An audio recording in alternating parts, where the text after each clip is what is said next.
Bom dia, povo de Deus! Eu prometi que eu ia cantar.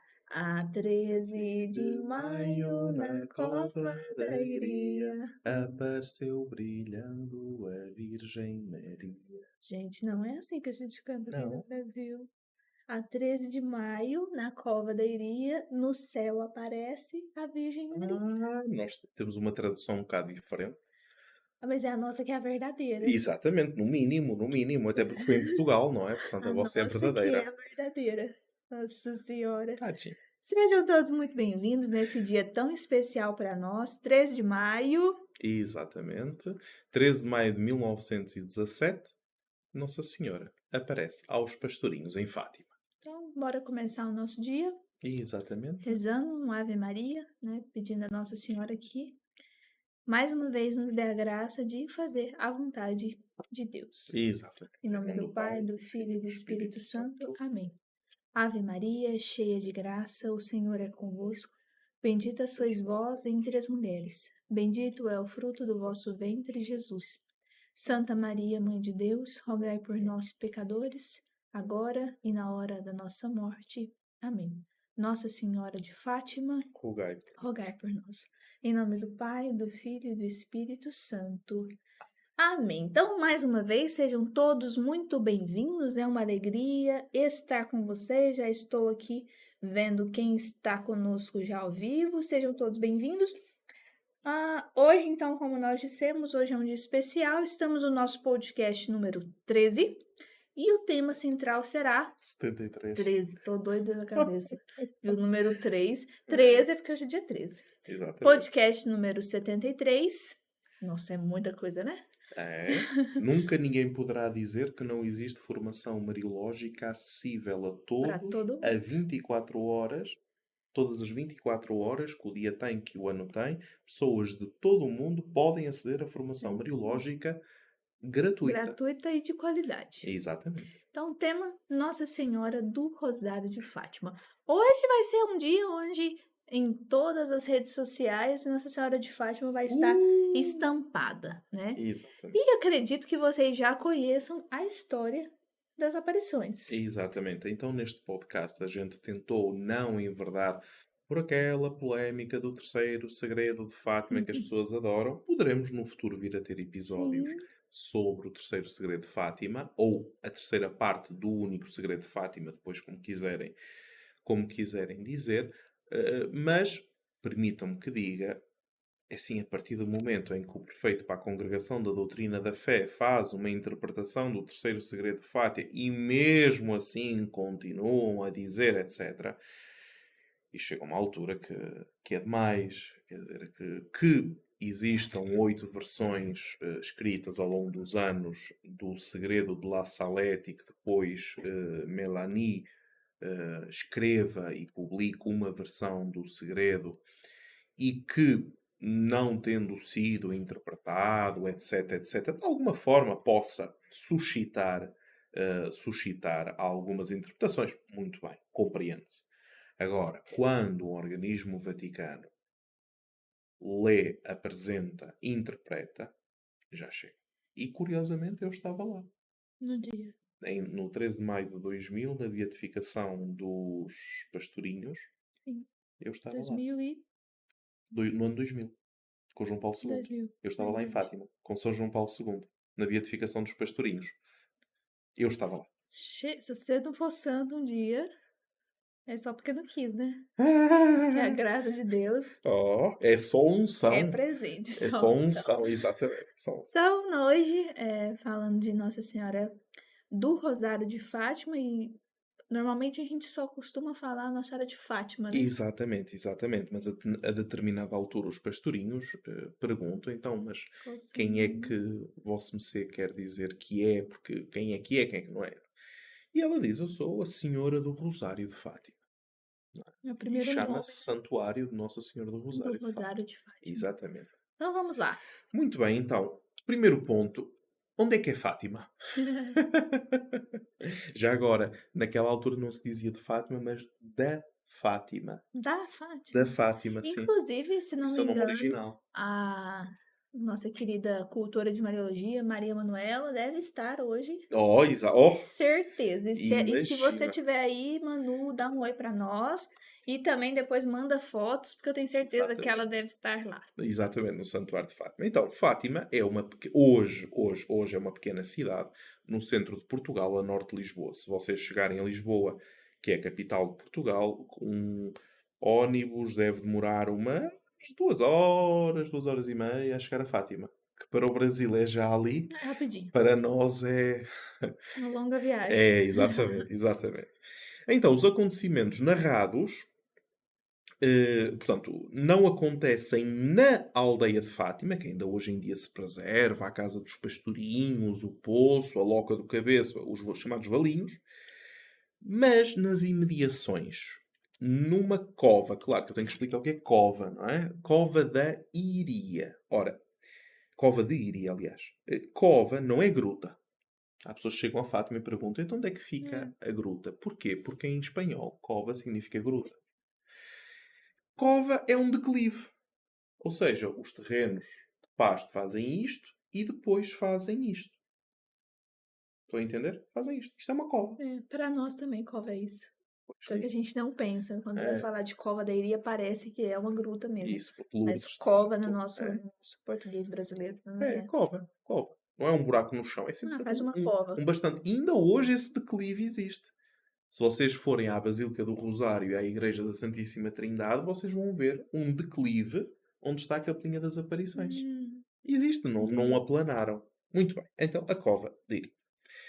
13 de maio de 1917, a Virgem Maria apresenta-se como Nossa Senhora do Rosário e como Coração Imaculado de Maria a três crianças: Lúcia dos Santos, Francisco e Jacinta Marto. Lúcia tinha 10 anos, Francisco 9 e Jacinta 7. 7. O que é que as famílias deles fazem? São camponeses. O típico trabalho do campo. Não, a grande parte da população vivia Era assim, daquela né? forma. São gente humilde, gente de fé, isso nunca foi colocado em causa em nenhuma Sim. ocasião. Nossa Senhora vai aparecer por 6 vezes, de maio a outubro, no dia 13 de cada mês, menos no dia 13 de agosto, porque no dia 13 de agosto eles estavam presos. E aí vai Uhum. aparecer no dia 19. Dado que os pastorinhos, não estando presentes no local por ela pedido, então não apareceu. Para além da Virgem Maria, eles também vão ter várias, agora já podemos dizer com propriedade, várias visões intelectuais de presenças celestes e também uma visão do inferno. Os videntes recebem de Maria Santíssima mensagens, segredo ou segredos, depois como quiserem subdividir, dizemos nós, hoje de importância mundial. E vai ser interessante que nós vamos ver na segunda-feira. Na segunda-feira, nós vamos trabalhar sobre a mensagem de Medjugorje Mensagem em segredo, né? e os 10 segredos de Medjugorje. E então nós vamos ver que uma das características dos segredos é que os segredos só são compreensíveis depois do facto ter acontecido. Porque são um espelho do segredo messiânico. Nós só compreendemos a figura do Messias depois dela acontecer. Mas isso, na segunda-feira, vamos ter mais espaço para falarmos sobre isso. Então, importância mundial. A Virgem faz vários pedidos, como sempre a oração, como sempre a penitência pela conversão dos pecadores, e pede para eles fazerem penitência e rezarem por uma pecadora em especial, que eles pensavam que era uma mulher de má vida, chamada Rússia, mas que afinal, depois eles entenderam que afinal era uma nação. E nos dias que correm, de É, faz facto, sentido. faz, continua a fazer sentido. A mensagem é de grande atualidade, ligada a eventos históricos, final da Primeira Guerra Mundial e início da Segunda Guerra Mundial, na qual Portugal não participaria, e a questão comunista da Rússia, portanto, os erros que a Rússia espalhará pelo mundo, e Portugal estava debaixo de uma ditadura republicana maçónica, que não tinha sido a mais simpática quando falamos em questões religiosas, antes pelo contrário. Estas aparições vão dar impulso a um movimento espiritual. Eu recordo que estamos no final da Primeira Guerra Mundial, Portugal perdeu 25 mil soldados para um país de 10 milhões, não é tão pouco assim, na Primeira Guerra Mundial. Para além de ser o país mais pobre da Europa, para além de todas as situações de fome, a bolsa económica portuguesa no final da monarquia 1910 e com os governos republicanos que eventualmente iriam ajustar contas e fazer florescer a nação. Foi tudo ao contrário, como sempre. Então, reparem, as famílias estavam em duas condições. Pobreza, ponto número um. Segundo ponto, a perder os seus filhos, os seus entes queridos, na guerra. Uma grande impressão causou e causa ainda hoje em dia em Fátima o número de pessoas que acorrem a Fátima. Dizer os números de Fátima diminuíram não parece correto. Se Portugal hoje ainda se pode colocar como um país católico na Europa, se calhar há razão. Eu arrisco a dizê-lo, claro que ninguém tem que concordar com as minhas opiniões pessoais, mas eu arrisco a dizer que sem Fátima, provavelmente, Portugal estaria num ritmo de descristianização muito maior. Muito maior. Com certeza. As pessoas podem estar em contendas, podem, sei lá, na sua vida pessoal, a sua relação com a vida eclesial não ser a melhor, mas quando se toca em Fátima, normalmente as pessoas, graças ao bom Deus, quando se toca em Nossa Senhora, as pessoas Uhum. amolecem o coração. Vamos dizer assim. Então, dentro destas aparições temos o famosíssimo eclipse solar, que foi visto no dia 13 de outubro como sinal da última aparição, até porque as pessoas não viam nada, viam apenas os pastorinhos em êxtase. E claro, os pastorinhos pediram um sinal e por aí adiante, caso contrário, dizem mesmo eles, as pessoas nos iam matar se não existisse um sinal, então, Nossa Senhora, etc, etc. Aparece então este eclipse solar. O senhor bispo de Leiria Fátima, o Dom José Correia da Silva, no dia 13 de outubro de 1930, com um documento chamado Carta Pastoral, é a tipologia do documento, é Carta Pastoral, mas o nome do documento chama-se Carta Pastoral, não tem outro nome, reconhece os elementos de sobrenaturalidade das aparições de Fátima e, claro, com o passar dos anos, hoje nós temos, eu não quero errar nos números, mas nós tínhamos umas 100 casas entre conventos e mosteiros masculinos e umas 200 femininos em Fátima. Cheguei a uma altura a ver uma lista muito interessante para alojamentos e por aí adiante. E hoje em dia, vamos dizer assim, congregação ou instituto ou mosteiro, que é mosteiro, tem a sua casa em Fátima. Não, eu reparei que não acontece isso em Aparecida, Hum. não é? Que é o problema. O problema não, é a virtude. Fátima tem uma coisa muito interessante. A internacionalização de Fátima. Fátima é uma aparição portuguesa. É. Mas é uma aparição portuguesa que recebe pessoas de todo o mundo Hum. e às vezes estamos a falar do outro lado, literalmente. Eu recordo-me de ver peregrinações e depois eles rezam no terço Ave Maria na sua língua.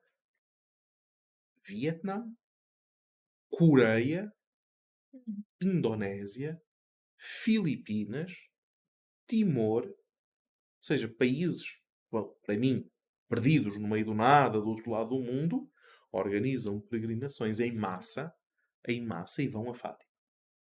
E vão a Fátima. Estamos a falar diariamente. Sendo que tem outros santuários também tão famosos, né? Mais perto do que Portugal, Sim, né? sim, sim, sim, E sim. mesmo assim, E mesmo assim vão a Fátima Fátima. continua sendo. Claro que se nós pensarmos numa Coreia, Coreia do Norte é comunista. Sim. Se nós pensarmos de alguém que venha na China, é um país comunista. Também. Não é? Então, sempre o problema, a eterna ligação da questão do comunismo. Os anos passam, criam-se infraestruturas. Eu aqui dou o meu testemunho pessoal até 1974, o final da ditadura em Portugal, até 1974. Fátima tinha praticamente a Capelinha das Aparições e tinha a chamada Casa de Nossa Senhora das Dores, melhor, desculpem, a Casa Carmo, Nossa Senhora do Carmo, que era uma casa onde ficavam sacerdotes, sobretudo, e pouco mais a nível de infraestrutura. Entrou para a reitoria até, se eu não estou enganado, até 2008, que eu conheci pessoalmente, o Monsenhor Luciano Guerra, que construiu ao longo dos anos uma série de infraestruturas, o Centro Pastoral Paulo VI, a Igreja da Santíssima Trindade, toda a infraestrutura dos Valinhos que continua em remodelação, para melhor poder acolher os peregrinos, cortar o trânsito da estrada de forma a que os carros passem por baixo para não existir atropelamentos das pessoas. Fez um trabalho notável, posso-vos dizer notável, e eu, mas isso é uma opinião pessoal, eu gostaria, nem sei se ele ainda é vivo, mas eu gostaria que, se não o beatificam, ao menos construírem uma estátua a este homem e ao padre Condor, que foram dois seres humanos extraordinários, que se hoje Fátima é o que é, o deve ao extraordinário trabalho que eles desenvolveram uma vida toda ao serviço do santuário. A irmã Lúcia, conhecidíssima, até porque uma vidente que dura até, se eu não estou em erro, 98 anos, imaginem, vai escrever as memórias sobre Fátima entre 1935 e 1931 e esses volumes tornaram-se, digamos assim, super populares porque a vidente era viva. Morreu a chegar aos seus 100 anos. A vidente era viva. Fátima continuava nas suas predições, continuava a ser um local de esperança. E as memórias da Irmã Lúcia são monumentos literários. Talvez no século XX, documento em língua portuguesa mais traduzido a nível mundial, talvez sejam as memórias da Irmã Lúcia. Então, assim sendo, nós optamos por narrar os eventos históricos. Os eventos históricos. A Irmã Lúcia nasceu a 30 de março de 1907. É a mais nova de 7 filhos, do casal Maria Rosa e António. Nomes portugueses, não é? Bem português. Bem português. Aos 6 anos faz a primeira comunhão e coloca simbolicamente nas mãos da estátua da Virgem um coração. Isso é diferente, não é costume nós escutarmos essa história, né, sobre essa questão de antes da primeira Eucaristia, ela levar o coração para as mãos de Nossa Senhora. Exatamente. Esse gesto é repetido várias vezes e de forma espontânea antes mesmo de receber o Santíssimo Sacramento. Em 1915, Lúcia, juntamente com 3 amigas, leva o seu rebanho, até porque naquela região não é vacas, mas ovelhas, Uhum. normal até pelo tipo de pasto que tem, uma região muito seca, leva o rebanho da família à Loca do Cabeço. O nome chama-se Loca do Cabeço. Ora, Loca do Cabeço é simplesmente um ponto mais alto. É só isso. É assim que se chama o local. Um dia, as 4 amigas iniciaram a recitação do Rosário e assim que começaram as orações, de repente viram sobre as árvores uma figura de luz claríssima a agitar-se no ar. No final da oração, a figura desapareceu. A Lúcia e as suas amigas notaram por 2 vezes nos dias sucessivos a mesma presença. Os pais protestam contra as meninas, vão dizer que é um fruto da imaginação e proíbem a estas 3 de irem pastar com Lúcia. Então Lúcia vai se dirigir a quem? Vocês conhecem como é que funciona um sistema de rebanho. Têm ideia? Muito simples. Pegam nas ovelhas, levam para os pastos, cada um tem os seus terrenos ladeados por pedras, pequenos muros de pedra que ajudam Uhum. as ovelhas a ver os limites de cada terreno, e as ovelhas vão ficar ali horas, felizes e contentes, a comer erva. Horas. Só isso. Então eles ficam durante horas sem fazer Sem fazer nada, nada. a olhar para as ovelhas, que nenhuma se perca, com os cães pastores, que vão trazer rebanhos maiores e vão alertar se existem lobos, na época existiam muitos lobos, ou outros predadores, ou se existe alguma ovelha que espantou-se e fugiu do rebanho, Uhum. etc. Mas vão ficar horas. Portanto, o normal era levar as ovelhas. Porquê é que eles não queriam levar sozinhos? Porque ninguém quer ficar horas Só infinitas assim. sozinhos. A beleza disto é que normalmente as famílias e eles eram primos, normalmente as famílias partilham os terrenos. Sim. Ou seja, vamos levar o rebanho para o terreno um, para o terreno 2, para o terreno 3. Uhum. Comem num terreno, vão para o outro. Comem no terreno, vão para o outro. É interessante que era comum das crianças fazerem isso, né? Sim, o meu pai E fez. levar o rebanho, não os adultos, mas as crianças, né? Então, As então crianças, sozinhas. porque não oferecia perigo de maior. Nós não estamos a falar de atravessar montanhas. Se Não. vocês forem à aldeia de Fátima e depois de lá forem à Casa dos Pastorinhos e de lá forem ao local das aparições, 20 minutos a pé, 30 minutos a pé, faz-se bem. Uhum. Reza-se o terço, faz-se a via sacra, é bonito. Muito bem. Então levaram os primos para a Loca do Cabeço. Uma tarde as crianças viram indistintamente uma figura branca e transparente a ir ao seu encontro. Era um anjo. Claro, depois as interpretações já são da irmã Lúcia. O querubim aparece e, a partir daquele momento, por mais 3 vezes para os preparar para a visita da Santíssima Virgem. Ora, aqui, claro, a pedagogia da fé, a pedagogia de Deus é muito forte porque ele se vai autodefinir o anjo da paz e também se vai autodefinir o anjo de Portugal. O anjo das nações é uma tradição bíblica, como nós Sim. estamos, estamos quase a terminar o curso de angiologia, demonologia e mariologia, e estamos a ver, de facto, como a figura dos anjos e dos anjos protetores das nações. Mas deixa eu te perguntar, a gente tem aqui o anjo de Portugal, né? Uhum. Tudo bem. É, nós temos algum registro de alguma outra, que você saiba, né, hoje, de alguma outra aparição ou visão de anjo de outra nação Tem na Bíblia pelo menos 3 nações. na Sagrada Escritura, Na né? Sagrada Escritura tem pelo menos 3 nações. Se eu não estou enganado, tem um para o Egito, um para Israel e outro para Judá, se eu não estou enganado. Uhum. Portanto, os anjos das nações são figuras bíblicas. E esse anjo de Portugal é interessante, e a gente vai falar sobre isso, sobre a questão das orações também, né? Exatamente. E orações que a gente usa até hoje. O anjo vai repetir a mesma coisa que o anjo Gabriel repete na Anunciação. Diz às crianças: Não tenhais medo, sou o anjo da paz, rezai comigo. Quando ele diz rezai comigo, ele vai dizer, comunicando às crianças um espírito de reparação, a seguinte oração: Meu Deus, eu creio, adoro, espero e amo-vos. Peço-vos perdão para os que não creem, não adoram, não esperam e não vos amam. O anjo, ao recitar a oração, genuflete, colocando a cabeça em direção ao chão.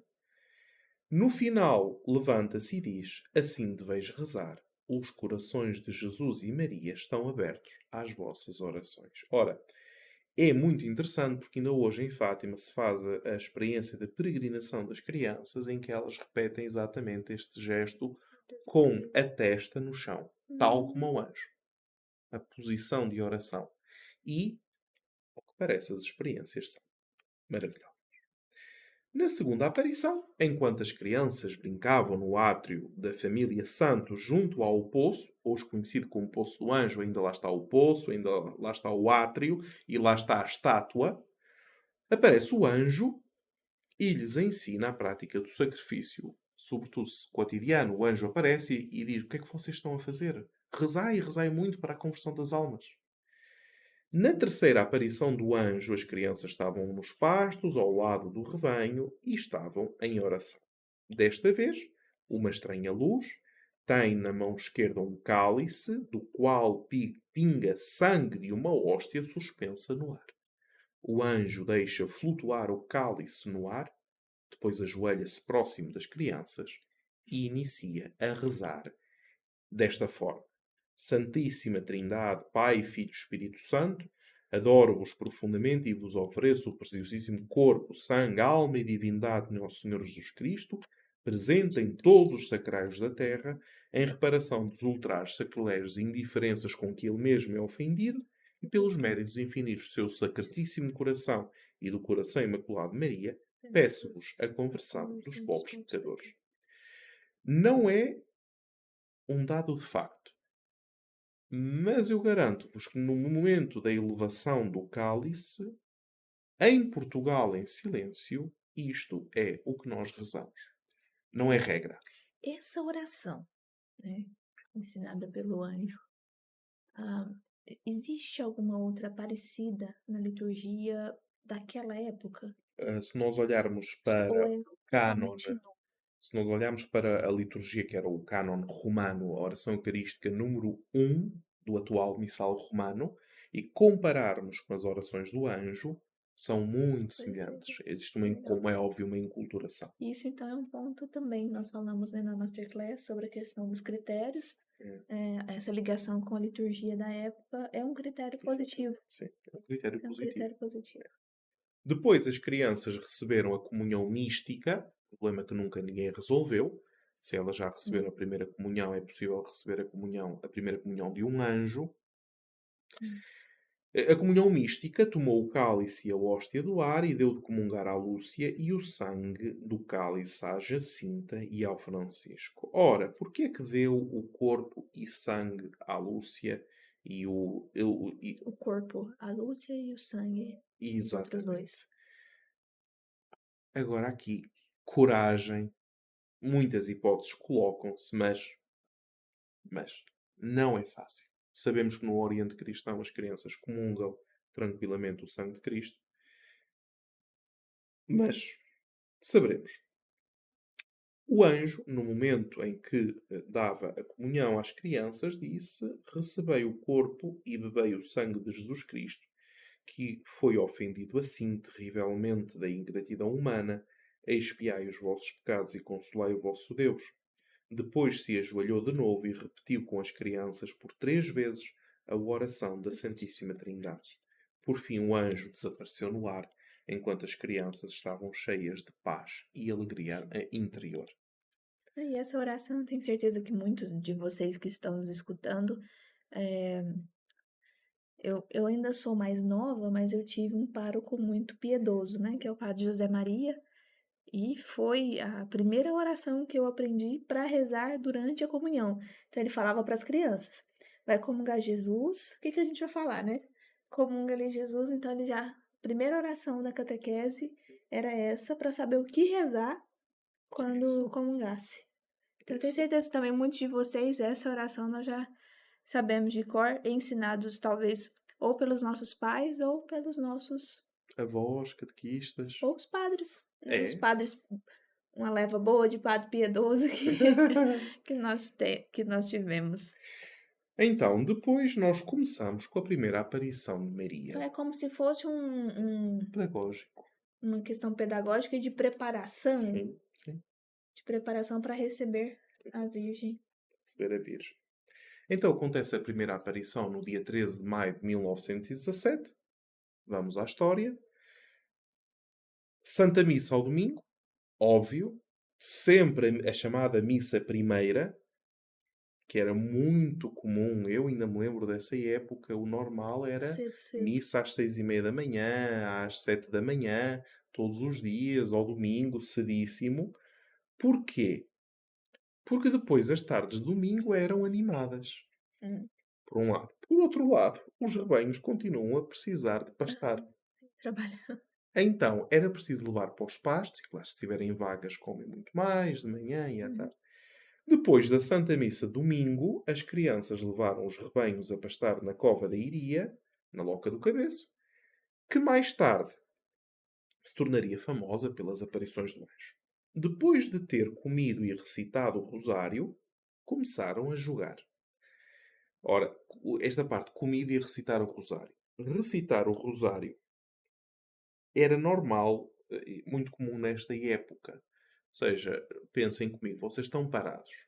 Não existem celulares. Tem televisão. Têm televisão. Não têm rádio. Não têm nada. Não sabiam sequer ler e escrever. Não podem levar livros. Têm que lá estar durante horas. Então, o normal era a recitação do rosário e levavam a comida de casa. Uhum. Pão, chouriço, bacalhau, o que fosse. Sobretudo pão. Se coziam uns pães grandes para 15 dias. Uma fornada de pão. Nossa. Era assim que funcionava. E a minha avó materna, que já faleceu, ainda chegou a cozer pão para nós, para os netos. Uns pães grandes. O melhor pão que eu comi na minha vida. Uhum. Levaram os rebanhos a pastar na cova de Iria, em Cabeça, que mais tarde se tornaria famosa pelas aparições do anjo. Então, comem. recitam o rosário e começam a jogar. Por volta do meio-dia, um fulgor estranho percorre a atmosfera do céu sereno. As crianças interpretaram um trovão. Trovão significa tempestade. E o que é que elas fazem? Recolhem o rebanho e vão para casa. Porque não existe sequer no local onde se abrigar as árvores são sobreiros e azinheiras. Eu vou dizer, aquilo é entre árvore e arbusto, não é nenhuma árvore Aham. frondosa como existem aqui. Passando próximo a alguns arbustos, em particular a um de mais de 1 metro de altura, ficaram iluminados por uma luz branca muito clara que vem do centro, da qual vem uma figura de uma senhora muito bela que o chama. É Nossa Senhora. A veste da Mãe de Jesus, da Mãe de Deus, tem o candor da neve, as mãos unidas à altura do peito, do qual pende um gracioso rosário que termina numa cruz de ouro. Nossa Senhora tem impressos na face sinais de profunda tristeza, mas com um gesto amigável aproxima as crianças e começa a falar. Nós estamos a apresentar, são os resumos depois daquilo que a irmã Lúcia detalha no particular nas memórias. Uhum. A irmã Lúcia diz nas suas memórias que desta aparição eles não tiveram algum temor. eh, Só mais tarde é que eles foram entender que os reflexos que eles viam no céu eram os reflexos que eles pensavam que eram trovões, eram os reflexos da figura da Santa Virgem, e esta luz corresponde sempre quando a Virgem se aproximava. Uhum. Eles já sabiam Já que sabia. aparentava uma tempestade, mas depois eles descobriram que vinha Isso, dela, isso. né? Então, sempre que tinha essas luzes, significava Exatamente. que ela estava chegando. Exatamente. A segunda aparição de Fátima, 13 de junho, acontece quando? No dia do patrono da paróquia de Fátima, Santo António de Lisboa, o qual irá ter brevemente um curso, graças ao bom Ah, Deus, é durante o mês mesmo. de junho. A Mariologia de Santo António. Já vão se preparando. Então, quem ama Santo Antônio, nós não vamos falar sobre o Santo Antônio casamenteiro. O pessoal já sei que já tá pensando, ó, vai ser uma boa para rezar, mas não é isso não. Não. Nós vamos falar da Mariologia de Santo Antônio de Lisboa. Imagina só. Exatamente, Então exatamente. vamos lá. Então, nesta segunda aparição, portanto, acontece é o dia do patrono de Santo António, depois da Santa Missa, como habitualmente, as pessoas ouviram falar acerca destas aparições, eles contam aos pais, são repreendidos, mas foi como um fogo em palha. Umas 40 pessoas. Bem, para o bem e para o mal, vamos ver se de facto aparece. Quando, portanto, eles têm a aparição, quando eles regressam a casa, começam a ser açoitados gravemente pelos pais que não acreditavam neles. Ou seja, Nossa Senhora vai aparecer a estes três pirralhos que aqui estão. Com profunda tristeza e amargor, a irmã Lúcia vai recordar que este mal, portanto, esta incompreensão familiar, causava nela dores semelhantes ao, às lágrimas que ela vertia pelo sacrifício expiatório diante de Deus Nosso Senhor. Ou seja, para uma criança, não ser compreendido, estimado, amado, pode causar dores lacinantes. E não era qualquer também forma, né, que ela conta sobre os pais, principalmente a mãe, né, É só martírio. como ela ficava com É, Lúcia quando ela falava sobre as aparições, era uma forma muito brusca, é, né, aparentava muito brusca para falar com uma criança. E Lúcia, né, até mesmo a mãe falava, ela não é de mentir, mas mas, é mentira, né. exatamente. Então para a criança, O drama para é ela este, não é? foi ela já tinha 10 anos, né, ela era Pois, criança, mas assim, já estava indo para adolescência, é, então casavam-se aos isso 13, não é? fazia ela sofrer muito. Exatamente. A terceira aparição vai acontecer no dia 13 de julho. Eles vão ter a visão do inferno. e vai-lhes ser comunicado as duas primeiras partes do famoso segredo de Fátima. Então é aqui que É acontece. aqui que acontece a terceira aparição. Nossa Senhora vai ensinar aos pastorinhos a seguinte oração. Que Ó, também nós já rezamos, né? Ih, e também durante o terço, nas jaculatórias. Sim. Ó meu bom Jesus, perdoai os nossos pecados, livrai-nos do fogo do inferno, levai as almas todas para o céu, principalmente as que mais precisarem da tua misericórdia. Esta oração está na mente de cada português. Desta vez, mais de 2.000 pessoas sobem para assistir à visão e desta vez também os parentes dos videntes. Depois de poucos dias, a mãe da irmã Lúcia levou ao pároco. O pobres dos párocos. São sempre os maus da fita. O pároco vai ser céptico sobre as aparições marianas sobrenaturais, dizendo que pode ser um engano do demónio. Portanto, no fundo, vai colocar num canto, não vai dar muita atenção. Normal. São sempre as vítimas. Na quarta aparição, não vai ser no dia 13, vai ser no dia 19, apesar da imprensa anticatólica maçónica da época, por causa do golpe que Portugal tinha sofrido, estar completamente controlando os órgãos de comunicação nacional contra a Igreja 24 horas por dia, sobretudo pelo instrumento de perversão utilizado no controlo das mulheres portuguesas, que era o confessionário. Isto é Hum. histórico. Instrumento de controle. A multidão não vê Maria, estamos a falar de umas 15.000 pessoas. No dia 13, chegam ali 15.000 pessoas. Pastorinhos não apareceram. Nossa Senhora nem Nossa Senhora. sequer, apenas ouvem o toar de um trovão. Claro, vou interpretar isto a posteriori. Mas é Quando diferente do que aconteceu em Medjugorje, né? Quando nós falamos anteontem, se não me engano, que Nossa Senhora, no caso deles, não era o lugar, mas a hora. Seria 5:30 da isso, tarde, isso. né? Neste caso é o lugar. Não a hora, Não a mas é hora. o lugar. O lugar e o dia. O O lugar e o lugar e o dia. dia é importante, não O ia lugar e o aparecer dia. em outro lugar, né? Exatamente. Então, quando olham para o céu, viram tal trovão, olham para o céu, viram as nuvens que irradiavam, testemunhos da época, as cores luminosas do arco-íris.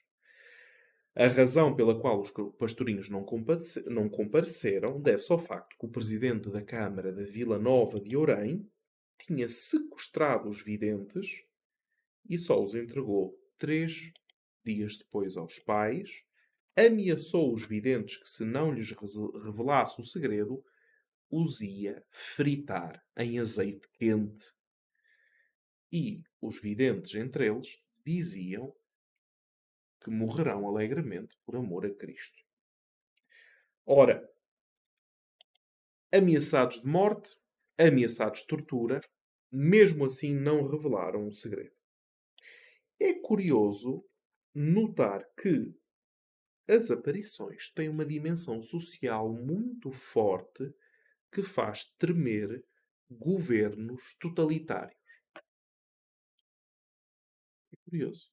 E parece que, assim, o poder dela é acima deles, né? É, Então, e movimenta todo mundo, né? Esquece do exatamente. poder deles. Exatamente. Hum, E Isso. movimento todo mundo. Mas o que eles queriam saber não era verdade ou não. Querem saber o segredo. Meu Deus. Esta quarta aparição não acontece no dia 13, como dissemos, mas no dia 19 de agosto. Lúcia e Francisco vão pastar com os rebanhos. Um trovão 2 vezes. Dois trovões, aparece Nossa Senhora. Nossa Senhora pede às crianças para rezar pelos pecadores que vão para o inferno, porque estes não têm quem reze por eles. Para além disso, pré-anuncia um milagre e algumas curas para acreditar, para ajudar à fé dos presentes. Depois desaparece em direção ao Oriente. Claro que eu sou obrigado a dizer que desaparecer em direção ao Oriente tem a ver com o facto de que as igrejas primitivas estavam todas na Europa Voltadas. direcionadas para o Oriente. Porquê? Bem, se Jerusalém está ao Oriente. É normal que seja, por um lado. Pelo outro lado, se vocês lerem na Bíblia, a expulsão do paraíso, do Éden, Uhum. foi uma expulsão para o Ocidente. Significa que o Éden está ao Oriente. A quinta aparição, de dia 13 de setembro, já vai contar com milhares de pessoas, vão ter uma visão coletiva de uma esfera luminosa na linha do horizonte em direção ao Oriente, uma nuvem branca que envolve as crianças e que ao mesmo tempo faz chover pequenos flocos de brancas flores que se dissolvem a tocar no sol. Portanto, não se puderam conservar. Sexta e última aparição, que é mais conhecida, estamos no dia 13 de outubro. Nesta aparição temos a presença das grandes chuvas de outono, que ainda hoje em dia existem, a promessa do milagre de Nossa Senhora e um número de cerca de 50 mil pessoas que esperavam, e claro, desta vez trouxeram também os doentes que imploravam a cura. As pessoas ajoelham-se por reverência. Nossa Senhora apresenta-se aos pastorinhos com as seguintes palavras, claro que ninguém viu a não ser os pastorinhos: Sou a Senhora do Rosário. Quero que construam aqui uma capela em minha honra. Se deve continuar a rezar o terço todos os dias, a guerra está para terminar e os soldados regressarão a casa. Claro que quando os videntes transmitiram estas palavras, imaginem as pessoas vindo de todo o país, um país dilacerado pela guerra, ainda que não tivesse acontecido no território do país, só o facto de mandar na época Sim. soldados era já o que era. Um país dilacerado pelas guerras, as pessoas a transportar os seus doentes à procura de uma cura. E Nossa Senhora dá 4 indicações que são simples, mas com o significado da esperança concreta daquele momento. Reparem. Construir uma capela, rezar o Santo Terço, a guerra está para terminar e os soldados virão para casa. Porque praticamente toda família tinha alguém, né? Sim. Ou dentro de casa, ou muito próximo, É. que estava lá Está e bom. que talvez não tinha morrido ainda. Né? Isso. Então, essa fala é muito forte. É Né? muito forte. Então, depois, Lúcia, mais velha, vai pedir a Nossa Senhora para curar alguns doentes e ela vai responder como? Com as palavras da Sagrada Escritura, ou alguns serão curados, outros não, porque devem melhorar e rezar pela expiação dos pecados. Depois, com uma atitude triste, disse ainda: Não se deveria ofender mais o Senhor, que já foi tão ofendido. Desapareceu a visão, as crianças viram à volta do Sol outras visões indistintas. De forma improvisa, a esfera solar começa a rodar de forma vertiginosa. O prodígio que fora anunciado por Maria alguns meses antes. Eles pensavam que era, inclusive, já era o fim do mundo, É né? isso, é isso. Neste movimento, o Sol projeta-se sobre as pessoas com cores de arco-íris em todas as direções e as pessoas ficam secas. Ora, a questão das pessoas ficarem secas, para quem não sabe, a chuva de outono é fria. O que é que significa fria? É tão fria que se a minha mão fora do meu casaco ficar encharcada por aquela água, as minhas mãos arrefecem. Arrefecem mesmo. Não é como aqui no Brasil, que a gente pode andar à chuva e a água é morna, quente, temperada. Não. Congela. Andar à chuva lá provoca problemas de saúde. Uhum. Então, o facto de termos 50 mil pessoas num pasto a chover em outono, que é frio, e depois ficarem secas, é a prova Uhum. da vossa fé, que vos aqui trouxe, e eu, Deus, vou-vos responder, restabelecendo-vos a saúde. Mutatis mutandis, um pouco é o livro de Jó. Para além destas conhecidas e narradas aparições, devemos ainda acrescentar a aparição de Maria, e esta foi declarada sobrenatural de Maria Santíssima antes da morte de Jacinta. Jacinta vai com a febre espanhola, vai em outubro de 1918 para o hospital, adoece gravemente. Nossa Senhora aparece a Jacinta, a qual conta a Lúcia que Nossa Senhora lhe aparece. E Nossa Senhora vai dizer a Lúcia que os seus primos sofreriam gravemente no hospital pela conversão dos pecadores e que dessa forma lavariam os pecados cometidos contra o coração imaculado de Maria e de Jesus, indo para o céu pouco tempo depois. Portanto, sim, ides sofrer, sim, ides morrer novos. O vosso sofrimento será reparação e no final estareis no céu comigo. E assim foi. Francisco morre no dia 4 de abril de 1919, Jacinta morre no dia 20 de fevereiro de 1920 e hoje é São Jacinto, Santo Francisco, São Francisco Francisco e e Santa Santa Jacinta. Jacinta. E ainda Grandes existem santos. familiares destas famílias. Sim, e Lúcia, né, que ainda dura muito Durou, durou, tempo. durou, durou, durou, durou, durou. Lúcia que ainda dura muito tempo, né? Existem algumas outras supostas aparições também, Em né? Tui e Pontevedra, É. E mas como nós já falamos, inclusive, até quando nós nos retratamos sobre Medjugorje, né? Sobre a questão do eco das aparições, é né? isso, Então, as aparições aprovadas são essas, isso. né? E são esse reflexo mesmo da revelação pública. Exatamente.